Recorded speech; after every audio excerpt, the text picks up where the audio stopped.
शब्दमालेला सुरुवात करण्याआधी तुमच्या पुढे शब्द दिलेले आहेत का? हा, आता थोडंसं घाईगडबडी त्याच्यात करेक्शन थोडंफार इकडे तिकडे होऊ शकतं, ते मी माझं करून घेईन. असलं तर फक्त सांगत चला. आता मुद्दा बघा, या ठिकाणी काय चाललंय. तुम्ही वाचलंय, वाचल्यानंतर सगळं सोपं वाटलं असेल. आता याच्याबद्दल मी एक सांगतो, हे डेली मी वर्गात देणार तुम्हाला. तुम्हाला झेरॉक्स काढायची गरज नाही. उगा ते टेलिग्रामला त्याला पाहताही बस नका. तुम्ही इथं आले 2 मिनिटं वाचलं की तुम्ही आता टेलिग्राम वाचून आले, हरकत नाही. राहिला मुद्दा दुसरा, आज दिलेलं उद्या एखादा आज गैरहजर राहिला आणि उद्या बोंबला झाला, कालचं द्या मिळणार नाही, तू झेरॉक्स काढून घे. रेग्युलर आला ते रेग्युलर मिळेल, आज आला आणि कालचं मागत बसला ते भेटणार. त्यांनी पाणी सोडायचं, मग रुपये खर्च करायचं मस्तपैकी. हा एवढं लक्षात घ्या. आता या ठिकाणी बघा रे, वाचताना सगळं सोपं होतं. ऑनलाईनवाले तुम्ही सुद्धा मग आम्हाला आधीच पाठवून द्या आणि मग आम्ही झेरॉक्स मारून आम्ही कसं, ते तुमचा प्रश्न आहे. शब्दमाला घेतोय हा सगळ्यात महत्त्वाचा मुद्दा आहे. त्याच्यामुळे तुमच्याकडनं झेरॉक्स ते मोबाईलमध्ये ठेवा, नाही तर हाताने लिहून ठेविता रोजचं आणि माझ्या पुढे बसत जा. तो तुमचा प्रश्न असेल तर काय करायचं, फक्त माझ्या नाव निवडू नका. तो आधीच दे बा, मग आधी दिलं मी झेरॉक्स काढणं आणि तू झेरॉक्स मशीन घरी घे. आता बघा या ठिकाणी हे वाचल्यानंतर तुम्हाला सगळं सोपं वाटलं असणार आहे. अवघड काहीच नाही. हे जे आहे खरंच अवघड काही नाही, पण त्याला फिनिशिंग काय द्यायची ते जरा नीट लक्षात घ्या. उद्या शब्द आला पांग फेडणे, काय आला रे? त्याच्या पुढे जे दिसतात ते परत दुसरे वाक्प्रचार आहेत. मनोरथ पूर्ण होणे, इच्छा पूर्ण करणे किंवा मनोरथ सफल करणे, इच्छा पूर्ण करणे, चिंता दूर न करणे, हे स्वतःसाठी का दुसऱ्यासाठी? ह्या क्रियापदून कळलं पाहिजे कोणासाठी. मग हे तयार होताना पांग फेडण्यासाठी हे काय तयार झालं? तुम्ही काय करता?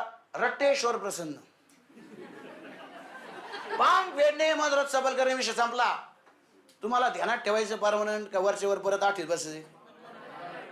शब्द समोर आला ना किंवा सिच्युएशन समोर आली ना, तुम्हाला ते आठवलं पाहिजे. आता पहा, पांग म्हणजे काय रे? पांग आम्हाला माहिती, भूसपांग, लोकांची वाळू पांग, ते बरोबर आहे ना. हा पांग तो पांग नाहीये. हा बोला काय? ऋण फेडणे. यस, ऋण फेडणे, उपकार फेडणे. ऋण फेडणे आणि तुम्ही जन्माला आलात ना, कोणामुळं? आई वडिलांमुळे, बरोबर. आई वडिलांमुळे तुम्ही जन्माला आलात. आता त्यांच्या जन्माचं सार्थक होण्यासाठी तुम्हाला काहीतरी करावं लागेल का नाही? आता तुम्हाला इथं पैसे पाठवतात, तुम्ही दिवसभर इथं अभ्यास करता, त्यांचं ऋण कधी, त्यांचा उपकार किंवा त्यांचं पांग कधी फिटणार आहे?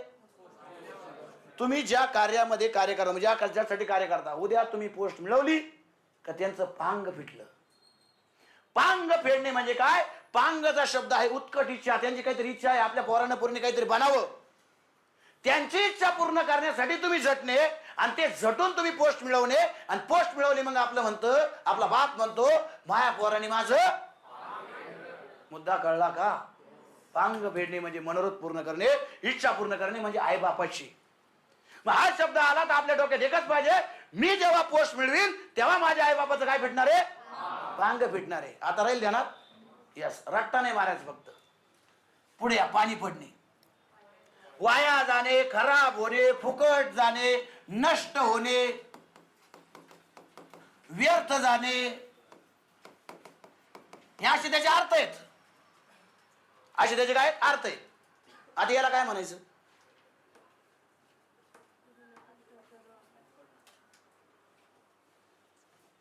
पाणी पडण्याचं याचा अर्थ काय? आपण तो पाणी पाडलं, पडलं, मग ते वाया गेलं, नुकसान होणे. अजून नुकसान होणे पण घेऊ शकतो, काय अडचण नाही. वाया जाणे, फुकट जाणे, नष्ट होणे म्हणजे नुकसान होणे, पण खराब होणे, नुकसान होणे. काय काय? कष्ट वाया जाणे. चला काय अडचण, कष्ट वाया जाणे तेच आहे. पण पाणी पडणे असं म्हणल्यानंतर ते का तयार झालं? तुमचा इथून कार्यक्रम फिट झाला पाहिजे. हे म्हणजे तुम्ही फक्त त्याला अर्थ म्हणून ध्यानात ठेवलं, पण पाणी पडल्यालाच का म्हणजे खराब होणे, पाणी पडल्यालाच का म्हणले नष्ट होणे, असं का? वाक्प्रचार फुकट बनलाय का? काहीतरी कारण पाहिजे का नाही? तुम्ही काही भागामध्ये नीट बघा बरं का, पावसाला पाऊस म्हणत नाही, पाणी म्हणतात. पाणी पडलं, आमच्याकडे म्हणतात पाऊस पडला, तुमच्याकडे काय म्हणतात? पाणी पडलं, बरोबर का? पाणी पडलं, चांगली गोष्ट आली का वाईट गोष्ट आली रे? बरोबर आहे का नाही रे? पण आपल्याकडं पाणी पडल्यानंतर अवकाळी पाऊस पडल्यानंतर होतं काय? पीक वाया जातं, नुकसान होतं, खराब होतं, नासाडी होती. जे काही कष्ट केले ते सगळे कष्ट म्हणून वाया जाणे, पाणी पडणे. हा रिलेव्हन्स असा आहे. कधी पाहिला होता का असा? आपण फक्त वाचला आणि चालला आणि चाल पुढं. आला परीक्षाला का घे पुढं पेन टोपन, असं आतमध्ये सटकलं. अडचण ना. आज तुम्ही सवय नीट बांधला रे. पाणी मुरणे हे सगळ्याला कळतं. पाणी मुरणे म्हणजे गुप्तकट शिजणे. एखादा सहज म्हणतो काहीतरी पाणी मुर राहिलं बघ तिथं, मग याचा अर्थ काय? गुप्तकट शिजवायला. हे राजकारण लोकांच्या ज्या टायटलला असतं अमक्या अमक्या पाश्चात कुठेतरी पाणी मुरायचं काम चालू आहे. पण पाणी मुरण्याचा आणि गुप्तकट शिजण्याला काय संबंध आहे? ही एक नैसर्गिक क्रिया आहे. आज एखादं म्हणून काल तर एक गोष्टी सांगितल्या, आज गोष्टीच सांगा ना आम्हाला. जिथं गोष्ट तिथंच गोष्ट आहे. प्रत्येकालाच गोष्टी नसतात, त्या मुद्दे समजून घ्यायचे असतात. काही डोक्यात खटका वेगळा असतो. मग सांग ना गोष्ट. या ठिकाणी मुद्दा असा आहे, पावसाचं पाणी एकदा पडलं. आता तुम्ही म्हणा याच्याकडे नका हा. पाऊस पडल्यानंतर पाणी काय करतं? जमिनीत मुरतं. जमिनीत मुरलेलं पाणी जिवंत असतं का मरतं? बरं, ते पाणी डोळ्याने दिसत नाही पण त्याचं कार्य चालू असतं. नजरेआड आहे, पण नजरेआड जर एखादं कार्य चालू राहत असेल तर त्याच्यासाठी पाणी मुरणे म्हणतात. का नजरेआड आहे? आपल्या समोर असेल तर आपल्याला कळतं, आपल्या नजरेआड असेल तर आपल्या विरुद्ध काहीतरी षडयंत्र चालू असतं. त्यासाठी पाणी मुरणे असं म्हणतात. गुप्तकट शिजत असणे. पाणी मुरणे म्हणजे काय? गुप्तकट शिजत असणे. पुढं काय रे? पाणी पाजणे. आता मी पाणी घेतलं आणि याला पाजलं. जर इकडे पे. आई बाळाला पाणी पाजिती, मग बाळाचा काय पराभव करते का? पाणी पाजणे म्हणजे काय? हा, पराभव करणे. हा, हे सांगा ना मला. चित करणे. मरे मर्यतो म्हणजे कुठे तो? थांबरे, तो कुठे? मासाळ कुठे गेला? मिसाळ. हा, मरे तो म्हणजे मरुस्तोवर. आपण त्याला मुरुस्तोवर आणला. पण याचा अर्थ पाणी पाजणे मरोमरोस्तोवर आणण्याचा काय संबंध आहे? हा युद्धातला हा शब्द प्रयोग आहे. एखाद्याला एवढा आणायचा, एवढा हातबल करायचा का तो स्वतः उठून स्वतःसाठी पाणी पण घेऊ शकत नाही. त्याने आपल्याला पाणी मागलं पाहिजे. पाणी पाज भाऊ. कळला का? पाणी पाजणे म्हणजे काय? पराभव करणे, शीत करणे, मरे तो खूप मारणे. पाणी त्याला आपल्याला मागायची वेळेने. मारायचा नाही, मारून नाही टाकायचा, पण त्याला एवढा पराभूत करायचा पाणी सुद्धा आपण दिलं पाहिजे. याला म्हणायचं पराभव करणे, पाणी पाजणे. या दृष्टीने कधी वाचले होते का रे? नाही ना वाचले. या पुढे या. आता मी ज्या गोष्टी त्याच्या बरोबर जोडतोय ना, त्याच्यामुळे तुम्हाला हे परमनंट मेमरी जाणार आहे. पाहायची गरज नाही. एखाद्या वाचल्यावर पण म्हणला असं काय सोपं आहे, काय लई मोठा तीर मार राहिला, तू कळून दहा शिकवायला चालू करू दे मला. पाणी सोडणे मला एकच माहिती. आपल्या घराचं पाणी भरून झालं का लोक दारात सोडणे, त्याची गल्ली भिजवणे, त्याचं बोरग त्याच्यावर आपटणे किंवा त्याची बोरगी घसरून पडणे, त्याला पाणी सोडणे म्हणायचं. आपण उचलायला जायचं. हा, मग आता मी अनुभव म्हणलं तर मग राग येईल. आशा सोडणे आणि पाणी सोडणे ही सिस्टम काय? आता हे बघा, ही माझी पाण्याची बाटली, या बाटल्यात लई राहिली. हा, ही मला याला दिली, धर रे. मी याला म्हणलं आजपासून ही बाटली तू बोलली झालं. तुमच्या एकच म्हणलं इकडं मी विकत आणलेली बावळ्या लगेच घेऊन राहिला. मग मुद्दा लक्षात घ्या, जी बाटली मी याला दिली, थांब रे जरा.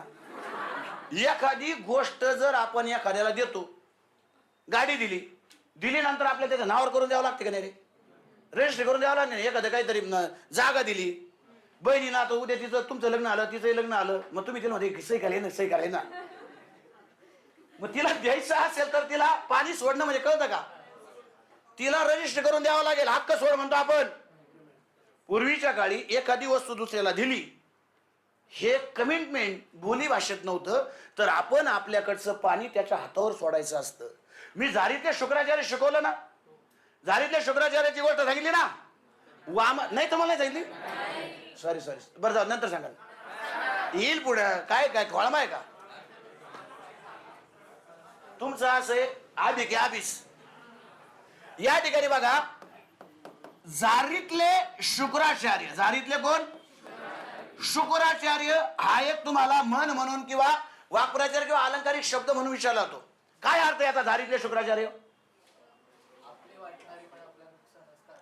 आपले वाटणारे पण आपले नुकसान कारणीभूत आहे. नाही, एक मुद्दा त्याच्यातला घेऊ शकतो, एक मुद्दा घेऊ शकत नाही. अजून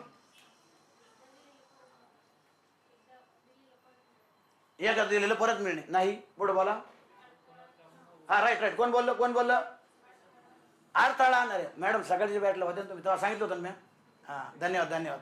मी ते म्हणलं कुठेतरी सांगितलं म्हणजे मी काहीतरी माझ्या थोडंफार ज्ञानात राहतो बा. पण ते कोणाला सांगितलं रे? आता तुमच्या पुढं नाचायचं, त्या सकाळच्या बॅच पुढं नाचायचं, त्या तलाठी बॅच पुढं नाचायचं, त्याच्यामुळे कळत नाही ना मला मी कोणाला काय बोललो. बर, जारीतले शुक्राचार्य हा विषय असा आहे की आपल्याकडं बळीराजा होता. इथं कोण होता? बळीराजा हा दानवांचा राजा होता. कोणाचा? दैत्यांचा राजा होता. आणि त्या दैत्यांचा गुरु होता गुरु शुक्राचार्य. कोण होतं? गुरु शुक्राचार्य. आणि यांनी पाताळ लोक जिंकलं, देव मनुष्य लोक जिंकलं. आता हे देवलोकावर आक्रमण करणार होते. कोणावरती? देवलोकावर आक्रमण करायचं म्हणजे तिला राज्य कोणाचं होतं? इंद्राचं. आता इंद्राचं राज्य गडबडायला लागल्यानंतर इंद्राने कोणा धावा केला? विष्णूचा. विष्णूला म्हणला मार. विष्णू म्हणला भगवान विष्णू आपल्या राज्यावरती बळीराजाचं आक्रमण होणार आहे आणि असं आक्रमण झालं तर आपलं राज्य तो जिंकणार आहे. मग त्याचं भूलोकावर पण त्याचं राज्य, पाताळ लोकावर त्याचं राज्य, देवलोकावर त्याचं राज्य. विष्णू भगवान म्हणले तू काळजी करू नका, मी हो ना. विष्णू भगवानाने त्यावेळेस वामन रूपाचा अवतार घेतला. कोणता रे? वामन म्हणजे एका भिक्षुक ब्राह्मणाच्या मुलाचा अवतार घेतला. आणि बळीराजा असा होता, सकाळी सकाळी त्याला जो कोणी भेटन आणि जे काही मागन तो त्याला दान करून द्यायचा. वामन रूपामध्ये भगवान विष्णू ज्यावेळेस बळीराजा समोर गेले आणि बळीराजाला म्हणले मला दान पाहिजे. बळीराजा माग काय मागायचंय? त्यावेळेस तो म्हणला मला 3 पावलं जमीन पाहिजे. किती? 3 पावलं जमीन पाहिजे. आणि बळीराजा असा होता, मागितलं दिलं. दिलं म्हणल्यावर असं दिलं नाही. कमंडलू मधलं पाणी किंवा त्या झाडीतलं पाणी त्याच्या हातावर सोडावं लागायचं. पाणी सोडणे म्हणजे त्याग करणे. 3 पावला जमिनीचा मी काय केला? त्याग केला. किंवा ही जमीन तुला मी देऊन टाकली, त्याची आता मी आशा सोडली. अरे कळतंय का? असं ते दान होतं. ते दान त्या वामनाला दिलं. पण यांचे गुरु कोण? शुक्राचार्य. यांनी अंतचक्षुने पाहिलं काय चाललंय. सीसीटीव्ही कॅमेरे आता आहे. त्यावेळेस ते आतल्या आत ध्यानात जरी असले तर काय चाललंय आपल्या राज्यात, कुठं काय चाललंय, बळीराजा काही संकट आहे का? त्यांनी पाहिलं हा 3 पावलं जमीन का मागू राहिला बुवा? त्याला पर्णकुटी बांधायची होती. पण त्यांनी याच्या डोकले हा कोण आहे? मग त्यांना कळलं हा कोण होता? भगवान विष्णू होता. मग त्यांना कळलं का देवाचं एक कट्टकारस्थान आहे. देवाचं काय? बरं, देवासाठी चांगली गोष्ट आहे का वाईट आहे? आणि यांच्यासाठी वाईट आहे. मग विष्णू ज्यावेळेस तुम्हाला 3 पावलं जमीन मागतो, शुक्राचार्य आले. त्या झारीतलं पाणी ज्यावेळेस त्या याच्या कोणाच्या वामनाच्या हातावर पडायचं होतं, त्या झारीच्या नळीमध्ये शुक्राचार्य जाऊन बसले. नळी झाली पॅक. पाणी पडू राहिलं का झारीतलं? झारीतलं म्हणजे कमंडलतलं पाणी खाली पडा ना. आणि ते दान पूर्ण होईना. आणि जोपर्यंत दान पूर्ण होत नाही तोपर्यंत 3 पावलं वामनाला मिळत नव्हते. मग अशा सिच्युएशनला झालं काय? ते झारीतलं पाणी पडत नव्हतं. वामन म्हणजे स्वतः भगवान विष्णू. ते काय कच्चे खिलाडी होते? त्यांनी पाहिलं नेमका प्रॉब्लेम काय बुवा. मग त्यांना कळलं आतमध्ये कोण बसले. हे मला पाणीच पडा ना. तर मला तुम्ही टेन्शन घेऊ नका महाराज, मी आहे ना. त्यांनी घेतली एक काडीन घातली त्या नळीत. ती घुसली शुक्राचार्याच्या डोळ्यात. शुक्राचार्याचा डोळा फुटला. त्या झटक्यात शुक्राचार्य भारत आले आणि ते पाणी वामनाच्या हातावर पडलं. आणि मग त्यानंतर वामनाने 3 पावलं जमीन, एक पाताळ लोकावर पाय ठेवला, एक पाय भूलोकावर ठेवला, 3रा पाय ठेवायला जागाच नव्हती. मग बळीराजा होता. तो काय तुमच्या मायासारखा होता का? आणि मी तुला देणार होतो 10 रुपये, पण माझ्याकडे 9 रुपये रे. आपल्याकडे म्हणा तुम्ही गहाण राहील पण तो व्यवहार पूर्ण करीन. ते म्हणले तू माझ्या डोक्यावर पाय ठेव. भगवान विष्णू 3रं पाऊल बळीराजाच्या डोक्यावर ठेवलं होतं आणि त्याला वरदान दिलं होतं, जोपर्यंत ही सृष्टी तोपर्यंत तुझं नाव इथं अजरामर राहील. म्हणून आपली बहीण आपल्याला वळताना काय म्हणते? इडा पिडा टळू दे, बळीचं राज्य येऊ दे. तो बळीराजा होता. जरी दत्त्यामधला होता ना, तो स्ट्रॉंग होता म्हणून त्याचं नाव आजपर्यंत आहे. झारीतले शुक्राचार्य म्हणजे चांगल्या कामात अडथळा आणणारी माणसं. दारिद्र्य शुक्राचार्य म्हणजे काय? यस, धन्यवाद. मग या ठिकाणी पाणी सोडणे म्हणजे काय रे? आशा सोडणे, त्याग करणे, दान देणे, असं पाणी सोडणे. दुसऱ्याच्या नळाचं पाणी सोडून द्यायचं आणि त्याला दुसऱ्याच्या आंघोळीची पंचायत नाही करायची.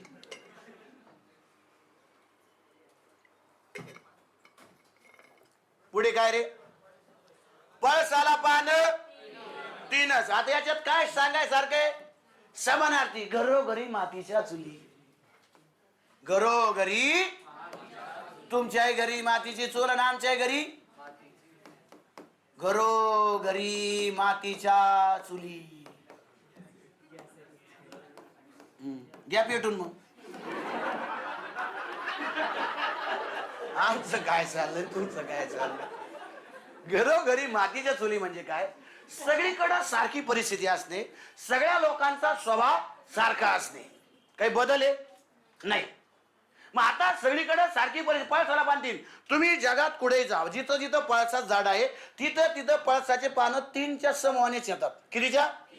असं कधीच होणार नाही. आमच्या गावातल्या पळसाला फक्त 2च पानं येतात आणि तिच्या गावातल्या पळसाला 4 पानं येतात. तू तिच्या गावात जाय, तू ह्या गावात जाय, कोणाच्या गावात जाय, पळसाला पानं किती आहेत? कोणाच्या घरी जाय. चुली कसे? चूल म्हणलं का मातीची. आता सिमेंटच्या आले ती गोष्ट वेगळी आणि गॅसवाल्याचा विषयच नाही घ्यायची. हा, सगळीकडे सारखी परिस्थिती असते स्वभावाच्या बाबतीमध्ये. कोणाच्या बाबतीमध्ये? स्वभावाच्या बाबतीमध्ये. कशात नाही काजू आणि बायात नाही राजू. हा, सोपं वाटतं ना वाचायला. कशात नाही काजू, काजू म्हणते मले, ती नाही द्या. ती काजू नाही, ती नाही ऐकलं स्ट्रॉंग. 2 म्हणजे 15 दिवस तर ती फॉर्मलाच होती. कोणी यायचं ना असंच करायचं. चला या इकडे. शिकी का? तुम्हाला बायाला माहिती आहे का नाही? आता काजू आणि राजू, काजू आणि ही भानगड काय? मला सांगा. आता सगळ्यांकडे आर्थिक सुबत्ता आलेली आहे. पूर्वीच्या काळी तसं नव्हतं. आपल्याला पुरणपोळी खायची म्हणलं तर सणच आला पाहिजे. तुम्ही लहानपणचे दिवस आठवता, तेव्हा सणाला काहीतरी किंमत होती. आता सणाला किंमत का नाही? तुम्हाला वाटण तेव्हा तुम्ही गोडधोड करून खाऊ शकता. नवीन कपडे फक्त दिवाळीला किंवा घरात कोणात लग्न असेल तेव्हाच. अन्यथा पाहुण्या रावळ्यातले कोणी दिलेले कपडे तेच आपण घालायचो. मधला काळ होतोय ही आपली माणुसकीची भिंत. जाय भीती हो, तो मापाचे घेऊन घेऊन ये. माणुसकी भिंत माहिती होती ना. सोड. मग त्यावेळेस परिस्थिती वेगळी होती. त्या काळामध्ये काजू बिजू असे तुम्ही बघा, शिर्यात काजू, लाडूत काजू, हे कोणाच्या घरी पाहायला मिळायचं? श्रीमंताच्या मोठ्याच्या घरी. गरीबाच्या घरी होतं के नाही? काय काय भाऊ, तुम्हाला यशवंतला राज इथं दिसतो, तो कसा आलाय तेच त्याला माहिती आहे. तुम्ही गप राहा. काय नाही सांगाय मा सांगू तुम्हाला करायचं काय? इकडे कशात नाही काजू आणि बायात नाही राजू म्हणजे काय? तुम्हाला जे खायचे पदार्थ त्याच्यात काजू मिळत, बायात नाही राजू. राजू म्हणजे काय? राजू म्हणजे आधार देणारा पुरुष. राजू म्हणजे काय रे?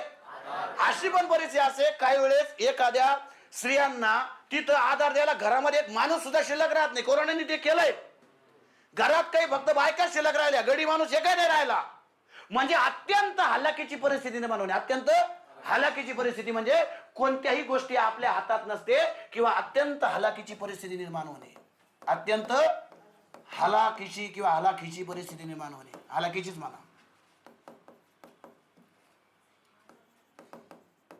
अत्यंत हलाखीची परिस्थिती, गरिबीची परिस्थिती, त्याला म्हणू शकता तुम्ही कशात नाही काजू आणि बायात नाही राजू.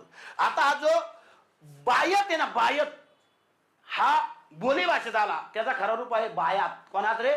बायकात किंवा घरच्या महिलांमध्ये. असं आधार देणारा माणूस कोणी शिल्लक राहिला नाही. असं पाल त्या गाड्यावर पाणी.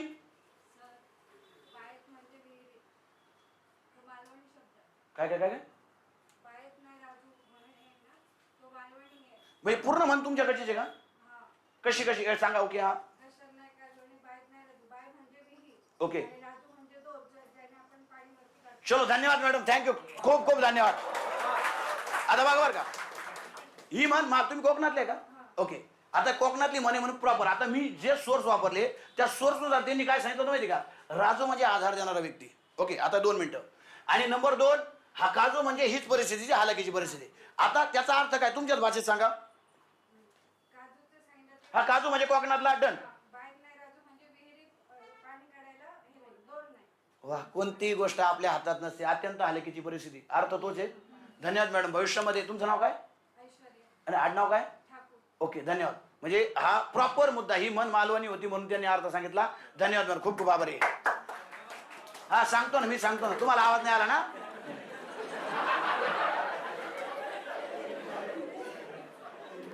कशात नाही काजू. काजू कोकणात आहे. काजू हा पोर्तुगीज शब्द आहे. आणि बायत म्हणजे विहीर, बरोबर का. आणि राजू म्हणजे रज्जूचा अर्थ असं दोरी. ओके, म्हणजे खाण्यामध्ये काजू नाही आणि विहिरीतलं पाणी काढायला गेलं तर त्याला दोरी नाही. कोणती परिस्थिती आपल्या हातात नसते आणि अत्यंत हालकीची परिस्थिती असते. ओके, धन्यवाद. पण मी जो सोर्स वापरला त्यांनी वेगळंच सांगितलं होतं, पण ते जुगाड होता. हरकत नाही, तुम्ही प्रॉपर सांगितलं. हे कळलं का? ओके, कोणतं का असा ना, या ठिकाणी हा सगळ्यात महत्वाचा मुद्दा मला राजूचा कळाला. राजू म्हणजे दोरी. राजू म्हणजे काय? बाय म्हणजे विहीर. ठीक आहे मॅडम, असं काही मालवणी आलं तर सांगत जा. खानदेश आहे कोणी? हा, तुमचं काही आलं सांगा मला. हिरवली भाषेतली.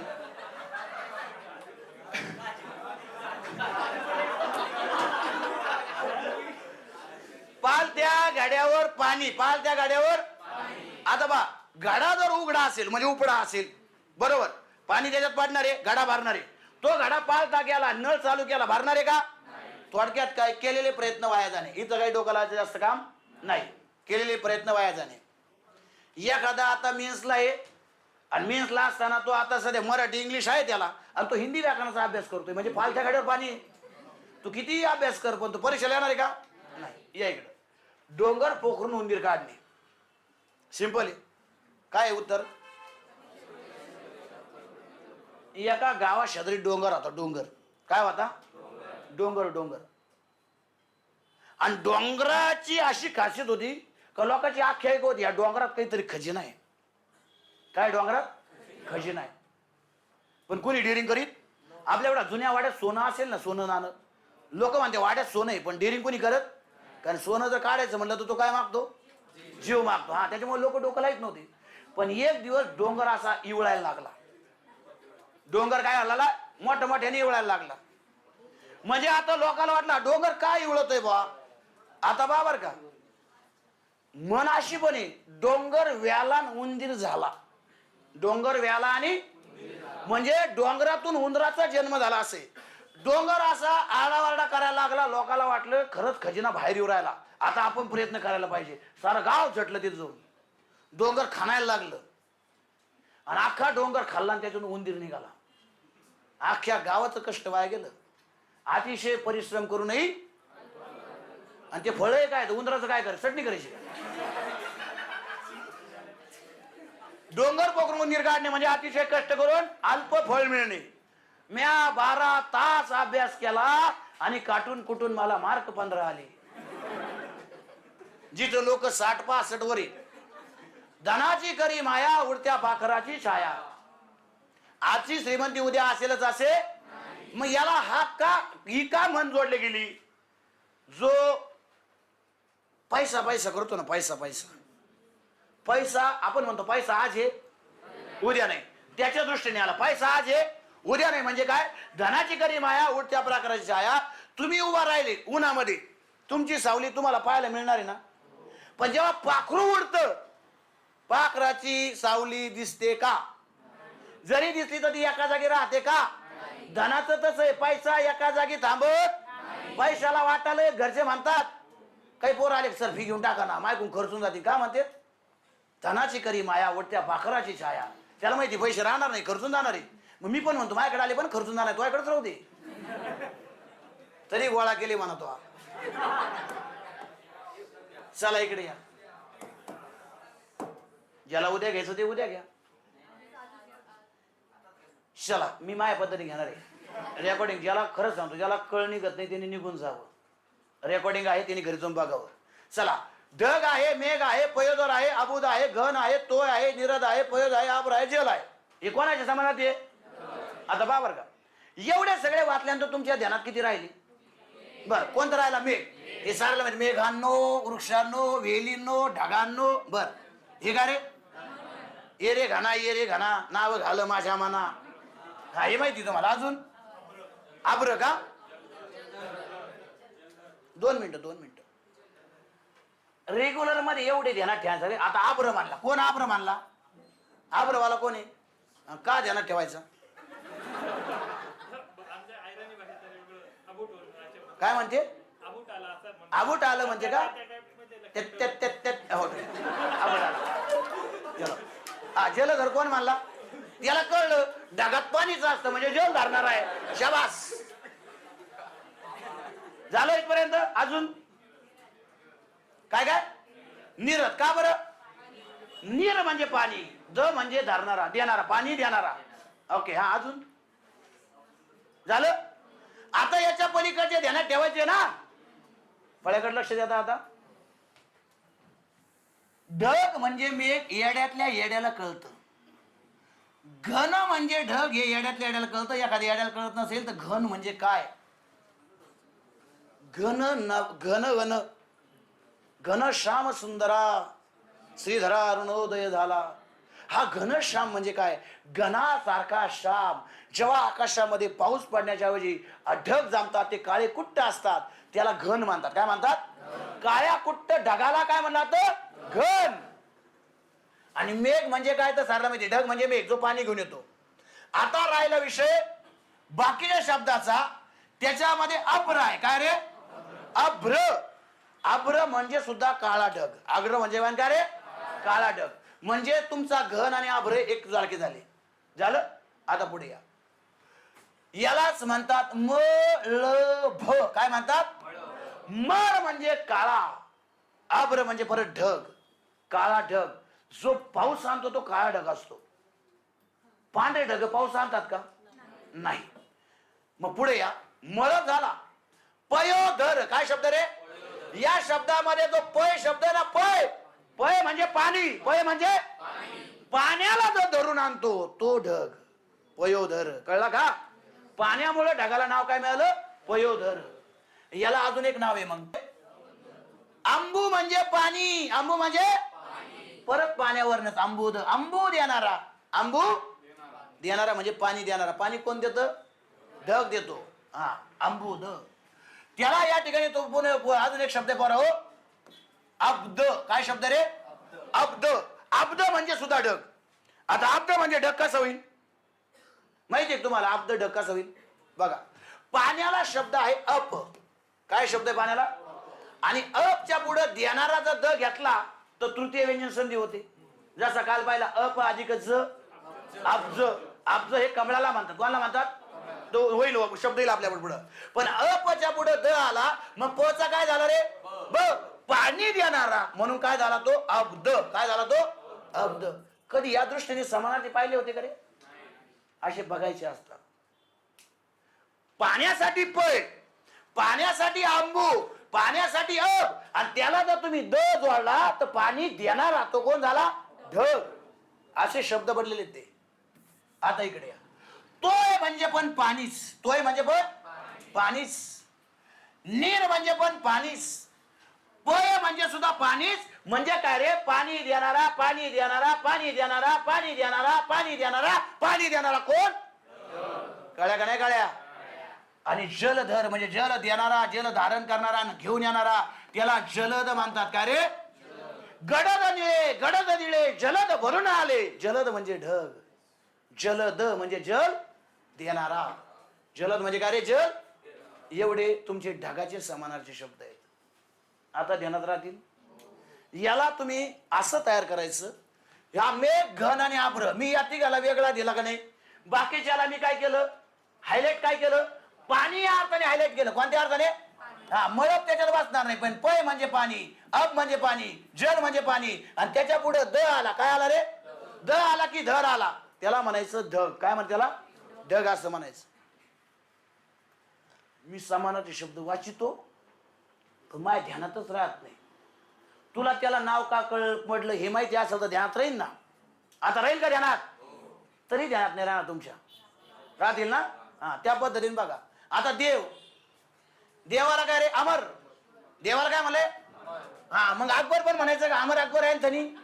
हा नाही, ओके. अमर झाला.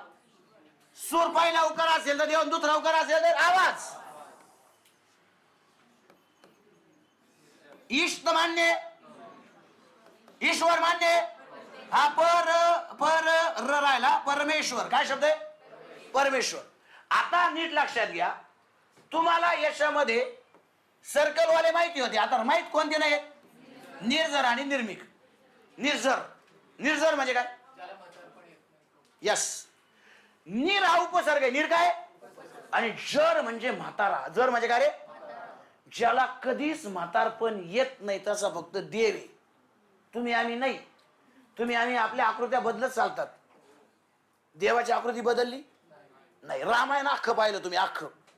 रामाचं लग्न झाल्यापासून तर लवकुश येऊपर्यंत राम बदलला का? मग देव निर्जर आहे. देव काय आहे? देवाला म्हातारपण येत नाही. पुढं कोण आहे रे? निर्मिक. निर्मिक म्हणजे या सृष्टीचा रचयिता कोण आहे? ब्रह्मा म्हणजे देव. या सृष्टीचा रचयिता देव आहे, म्हणजे या सृष्टीला कोणी निर्माण केलं? म्हणून त्याला निर्मिक म्हणतात. हे सगळं त्यांनी निर्माण केलं, तो निर्मिक झाला. काय झालं रे? निर्मिक. म्हणून देवाला ते समानार्थी शब्द आहेत. चुकायचं. अमर हा शब्द देवालाच म्हणले. कोणाला म्हणले रे? देवालाच. आता या सूर्याकडे. कोणाकडे येता? सर सूर्याकडे या. सर सर सूर्याकडे या. या या. सूर्याला सविता हे पुरीचं नाव का दिलं? सूर्य कोण आहे? गडी आहे, देव आहे, पुरुष आहे, पुलिंग आहे. मग हे स्त्रीलिंगी नाव का? हा बोला. काय? बायको.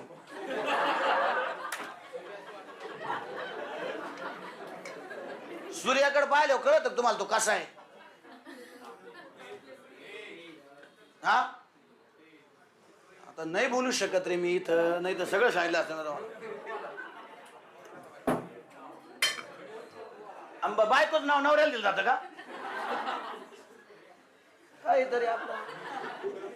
तुम्ही या इकडे, बाकीचे गप मारा. करू नका, इकडे या. महत्वाचे आता तुम्ही याच्यावर जो वेळ दिला, तुम्ही याचं घासले म्हणजे तुम्हाला सूर्याला सविता नाव आहे, ध्यानात राहील. वर्गात कोणतरी म्हणलं होतं ते बायकोचं नाव आहे, हे सुद्धा ध्यानात राहील. आणि मास्तर म्हणला त्याला बायको नाही, हे पण ध्यानात राहील. बायकोचं नाव नवऱ्याला कसं देता येईल? मग नवऱ्याचं नाव बायकोला द्यायचं का?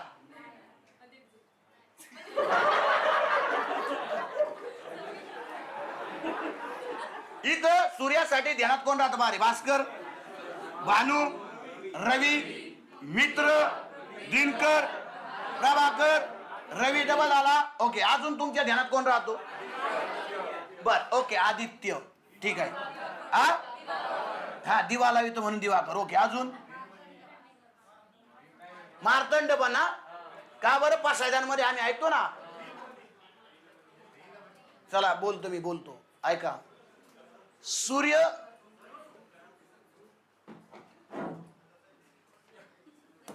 अरे नालायक हो, तुमच्या समोर आहे नाही. एवढे येडे नव्हते पाहिले रे मी पुढे.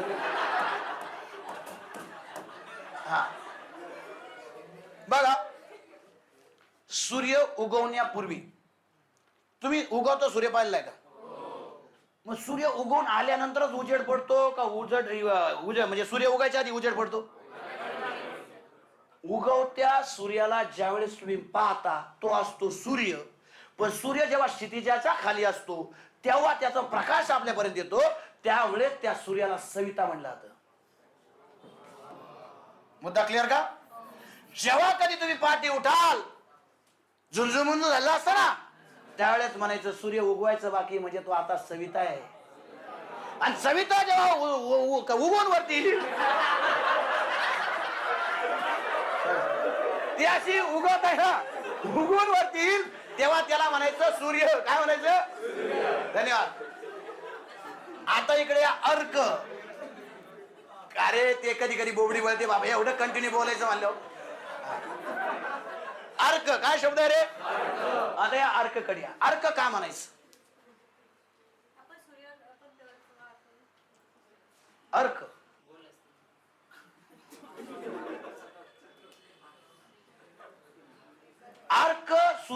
याच्या करता म्हणला तर अर्क म्हणजे आवेश, अर्क म्हणजे तेज, अर्क म्हणजे प्रकाश मानता, दिव्य मानता, त्याच्यावरनं अर्क. कारण की जेवढा काही प्रकाश आहे सगळ्यात तेजस्वी तारा किंवा ग्रह, ग्रह आणि ताराच ना, कोण आहे?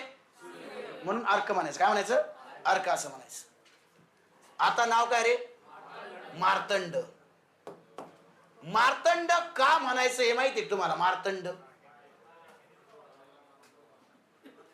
काय काय?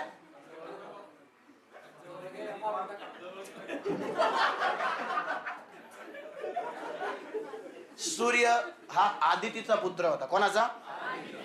आपण म्हणतो बा सौमित्र, सौमित्र ये जवळ टाका, सुमित्रेचा पुत्र लक्ष्मण. अंजनेय, अंजनीचा पुत्र राधेय, राधेचा पुत्र कर्ण. गंगेय, गंगेचा पुत्र भीष्म. कळतंय का? वैनतेय, वनितेचा पुत्र गरुड. समानार्थी शब्द आहे पण विसरला होता, वैनतेय. मग आदित्यचा मुलगा म्हणून आदित्य. कोणाचा मुलगा आहे? सूर्याच्या आईचं नाव काय आहे? आदिती. आदितीचा मुलगा आहे म्हणून काय रे? आदित्य. आणि तिचाही तो मुलगा होता आठवा. कितवा मुलगा होता? आठवा. आणि सूर्याचा जन्म सोन्याच्या अंड्यातून झालाय. कोणत्या? सोन्याच्या अंड्यातून. म्हणून त्या ठिकाणी हे जे सोन्याचं अंड जे होतं त्याच्याबद्दल बोलता असताना म्हणायचं ते अंड मृत स्वरूपातलं होतं. कोणतं? मृत स्वरूपातल्या अंड्यातून तो जन्माला आला. मृत म्हणजे मार्त मध्ये तो मर चाललाय, मृत मार्त आला. आणि अंड शब्द त्याच्यामध्ये बघा अत मध्ये गेला वरती अनुसार अंड. मृत अंड्यातून सूर्याचा जन्म झाला म्हणून मार्तंड. जवळ गेलो मार्त म्हणून नाही.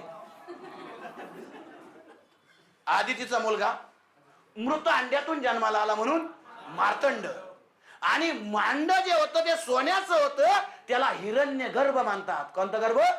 हिरण्य गर्भातून तो जन्माला आला म्हणून त्याला हिरण्य गर्भ देखील मानतात.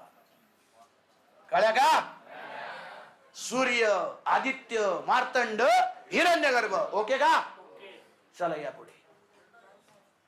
काय काय सांगतोय ना? तुम्हाला काय वाटलं एवढं झालं झालं का? बावळट आहे तुम्ही. दिनमणी, दिवसा आकाशात तारे दिसतात का? एकमेव तारा दिसतो, दिनमणी. दिवसा दिसणारा एकमेव मणी दिनमणी. हा वा वा, तुम्ही तेवढ्याच कामाचे. तमाशात गेले का शिट्ट्या मारत नाही आले वा वा करायचं. पुढे या. चडांशु. काय रे? अंश म्हणजे प्रकाश, अंश म्हणजे किरण. चढ म्हणजे प्रखर. चढ म्हणजे काय रे? सूर्याचे किरण प्रखर असतात. कसे असतात? प्रखर किरणावाला तो एकमेव आहे म्हणून त्याला काय म्हणायचं? चडांशु. बऱ्याच पोरांना हा शब्द आला का त्याला असं वाटतं चंद्राचा शिक्का आहे. चडांशु म्हणजे काय रे? प्रखर किरणावाला. तो कोण आहे? सूर्य. चंद्राला चडांश म्हणायचं नाही. त्यालाच म्हणे अंशमाली. अंशमाली. तुम्ही सूर्याचं चित्र पाहिलं का रे? लहानपणी डोंगर डांगर सूर्य काढला असेल ना, कसा? तुम्ही कधी असा सूर्य काढला का? मग काय केलं? बाण नाही दाखवली, किरण दाखवली, बाण दाखवली म्हणे. बाण आहे का? हा किरणांचा समूह आहे का? एकच सूर्य उगवला आणि एकच किरण आला म्हणून त्याला अंशमाली म्हणायचं. किरणांचा समूह. किरणाचा समूह काय म्हणायचं? अंशमाली. अजून काय राहिलं? अरे क्लिअर का? आणि तुम्ही चुका बरं. आता मग मी सांगतो तुम्हाला. हा सांगितलं ना मी तुम्हाला. ओके का सांगितलं? Okay yes. आणि त्यावेळेस तो शीतल प्रकाश असतो, शीतल प्रकाश म्हणून त्याला सविता नाव मिळालेलं आहे. नाही, प्रकाश शीतल म्हणजे कसा? चंद्र आणि सूर्याच्या प्रकाशामध्ये प्रकारता जी असते चंद्राची कमी असते. सूर्य उगवण्यापूर्वी तो प्रकाश येतो, त्याच्यामध्ये किरण हे प्रकरण असतात. कोवळे किरण असं म्हणतो. तो वरती आल्यानंतर, वरती यायच्या आधी जो प्रकाश घेऊन येतो त्या प्रकाशाला सविता म्हणलेलं आहे. अरे कळलं का? उगवण्यापूर्वी सविता, उगवल्यानंतर सूर्य, दिवसा दिसतो म्हणून दिनकर, प्रभा घेऊन येतो म्हणून प्रभाकर, दिवसा येतो म्हणून परत दिनमणी. अरे कळलं का? लय त्याचे किरण असे प्रकार असतात म्हणून चडांशु. किरणांचा समूह असतो म्हणून अंशमाली, आदितीचा पुत्र आहे म्हणून आदित्य, अंड्यातून जन्माला आला म्हणून मार्तंड, म्हणून त्याला म्हणायचं हिरण्यगर्भ. वाह, कुठे गेलं ते? झूम आउट करण्याच्या आधी आमचं पेन. अरे थांब रे. हा okay, sorry sorry sorry sorry sorry, तू बरोबर आता, मी बावसळलो होतो. हा बघा, हे सोपं आहे. कृपणच्या विरुद्धार्थी कृपण म्हणजे कंजूस. कंजूस कंजूस. चहा पाच म्हणलं तो पाच इथंही नाही आम्हाला. आले आले म्हणलं तो चहा चहा, तरी ना आला, चहा नाही मागवला आम्हाला. कंजूस नाही नाही, उद्या बिद्या काय नाही. माय मित्र मारवाडी जात आहे, मी त्यांच्याकडून सल्ला घेणार उद्या. कंजूस काय? आणि उदार इकडे आला, कळलं का? कृपणच्या विरोधात उदार लय वेळा येतोय. पुढे घ्या. असं येतं कंजूस शब्दाला समानार्थी शब्द सांगा. कृपण काय शब्द आहे? कृपण. सलगी बरोबर ना? ब्रेकअप झाला म्हणजे दुरावा, त्याच्या आधी सलगी. हा या इकडे. पियुष. पियुष म्हणजे अमृत, अमृत म्हणजे सुधा. पियुष म्हणजे अमृत, अमृत म्हणजे सुधा. आणि शेवट आलं त्याचा विरुद्धार्थ विष. घे आणि जाय. कधी? दुरावा निर्माण झाल्यावर. आणि ज्याच्यासाठी घेतो त्याला काही फरक पडणार नाही. हा अनुभव अनुभव. मी 2-4 इंटरव्ह्यू गेलोय ना, नळ्या नळ्या घातलेल्या माझ्यामध्ये, मग आता इथं आलो. या इकडे. सभाधीट. सभा, जो सभेत धीटपणे बोलू शकतो त्याला काय म्हणायचं? खाली बसूनच नाही एवढं अनुभव अनुभव. इथे बोलून दाखव, मग मी म्हणून तू कोण आहे? सभेत धीट बोलणारा. जागे बसून कोणी निवडू शकतं. दम लागतो इथे निवडायला. अकलेचा खंदक. आता एखादं म्हणा हा कसा बांधला. आता नीट बघा, अक्कल कुठं असते? डोक्यात असते. कुठं असते नेमकं? तुमची अक्कल नाही शर्म्या, तुमची गुडघ्यात तुमची वाट्यात असं पार. हे काय आहे बघा, रस्ता आहे बरोबर, रस्ता. ओके, इकडे पहा. रस्त्याने प्रवास करून राहिले. चांगला रस्ता कोणला म्हणायचं? शाबास. ज्याच्यात काय नाही. या रस्त्यात खड्डा पडला, रस्ता चांगला राहिला का? ज्याच्या आकलेत खड्डा पडला तो माणूस म्हणजे अत्यंत मूर्ख माणूस. आकलेचा खंदक म्हणजे मूर्ख माणूस. या इकडं. तुम्ही मार्केटमध्ये शब्द संग्रहाचे बॅचेस सुद्धा पहा, वाचून दाखवलेले भेटतील. मी लय दिवस मागे ठेवलं ती फोडाफोडीच्या मुळे मी माझ्या नॉलेजच देत नव्हतं, पण आता पर्याय नाही. फुटू द्या, फोकट का व्हायना पाहिजे. पास झाला ना, पास झाला. निदान कुठं तरी म्हणजे त्याची फुटलेली बॅच का व्हायना मी केली. तुला माझ्या चेहरा दिसल, नीट बघून घे. आणि काय तर करू, फक्त मी नेलो होतो मा एक स्टेटस त्या दिवशी ठेव, फक्त मला तिथंच ते फी मिळण्यासारखे. इकडे या. या इकडे. द्वित म्हणलं. काय म्हणलं रे? ब्राह्मण, दात आणि पक्षी. कोण कोण आहे? द्वित हा शब्द चुकीचा आहे, तिथं द्विज करा. द्विज. द्वि म्हणजे दोन, ज म्हणजे जन्मणारा. द्वि म्हणजे दोन, ज म्हणजे जन्मणारा. दोनदा कोण जन्मत? आता पहा, आपल्याकडे ब्राह्मण, दात आणि पक्षी. बडबड करू नका.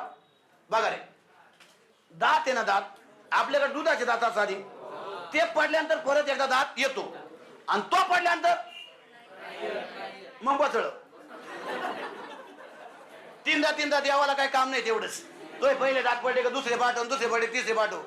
ती दोनदा पडले ना बसळा लाव, आणि मग तो काय खायचं ते चालते. पक्षी दोनदा काय जन्मतो? पक्षी एक वेळा अंड्यातून, दुसऱ्या वेळा आमलेट मधून. पक्षी दोनदा कसा जन्मतो? जर कोंबडीनं अंड दिलं, कोंबडीनं अंड, आणि दिलेलं अंड जर तुमच्या आमलेट पर्यंत पोहोचलं, ते कोंबडीनं उगवलं, तर मग पक्षी जन्माला येतो. म्हणून द्विज. म्हणून द्विज. आता एक हे ठीक आहे. आता हे ब्राह्मण हा शब्द द्विज कसा? आता बघा, ब्राह्मण कुटुंबात जन्माला आला, तो मुलगा झाला ब्राह्मण. काय झाला? पण त्याला खरं ब्राह्मण मानलं जात. जानवं टाकलं तर मुंज जो कार्यक्रम आहे तो विधी जोपर्यंत होत नाही तोपर्यंत त्याला ब्राह्मण म्हणलं जात. म्हणून दोनदा जन्मनामध्ये 3 शब्द येतात. द्विज म्हणजे ब्राह्मण, दात आणि पक्षी. पुढे कोण आहे आता? अनुरक्त म्हणजे काय? निष्ठावान, जो रक्त काढून देऊ शकतो, निष्ठावान. रंगवलेला, रक्ताने रंगवलेला, मी खून से लेटर लिख दूंगा. नीट बघा, अनुरक्त म्हणजे प्रेमात पडलेला. अनुरक्ता म्हणजे प्रेमात पडलेली. याला म्हणायचं प्रियकर, तिला रक्त. अनुरक्ता म्हणलं तर प्रेयसी. आणि प्रेमात जो पडला असतो तो आपल्यासारखा भामटा नसतो, तो निष्ठावंत असतो, तो एकनिष्ठ असतो. हिच्याशी नाही, हिच्याशी, अनुरक्ताशी. बाकी हिचं माहित नाही, पण हा निष्ठावंत असतो. रंगवलेला म्हणजे तो प्रेम भावनेमध्ये रंगलेला असतो. आणि आसक्त म्हणजे तो तिच्यावर लड्डू झालेला असतो. आसक्त म्हणजे फिदा. आसक्त म्हणजे काय? अनुरक्त. आयोगाने विचारलेला शब्द आहे अनुरक्त. विरुद्धार्थी विचारला होता अनुरक्ता. अनुरक्त म्हणजे प्रेमात पडलेला, अनुरक्ता म्हणजे प्रेमात पडलेली. जो प्रेमात पडतो तो निष्ठावंत असतो, ठराविक दिवसासाठी. आणि शेवट शुद्ध शब्द. आशीर्वाद मध्ये घोटाळा होतो. श ची व्हॅरंटी दुसरीच पाहिजे. कशी पाहिजे? आता इथं बा शब्द काय रे? आणि आपण बोलताना म्हणतो मला आहे ना कागद चिटकवायचे, तो म्हणतो चिटकवणे. चिटकवणे नाही, चिकटविणे. काय शब्द आहे? चिकट. चिकट काय शब्द आला पाहिजे? चिकटपट्टी. चिटक नाही रे, चिकट. हाच फरक आहे. आपण बोलताना क नंतर घेतो, ट आधी घेतो. चिकट म्हणायचं, चिटक नाही, चिकट. हा, तवाच तो बरोबर येईल. हा बस बस, कळ काढ जरा. हा, ते मॅडम कुठे गेल्या मग? ये वाल्या मॅडम. हा, इथं बघा शब्द आहे महात्मा. काय शब्द रे? मी काय म्हणलं, जर शेवट य जोडला तर पहिला आ करायचा. आला का? महात्मा य जोडताना म चा काय झाला? मा. हा म्य. कळल्या का? शेवट य येणे म्हणजे पहिला अ चा काय होणे? आ होणे. तू माझ्याकडे आला म्हणजे माझ्यावर अहेर नाही केला. आहेर आहेर. कळला का? आहेर. हा, तू मला शिकतो म्हणजे आहेर करतो का? 5.5 दिले मी तुला. कळला का? आहेर. पूर्व शब्द बरोबर आहे का? पीठिका मध्ये प ची व्हॅरंटी दुसरी पाहिजे. पूर्व पीठिका. पूर्व.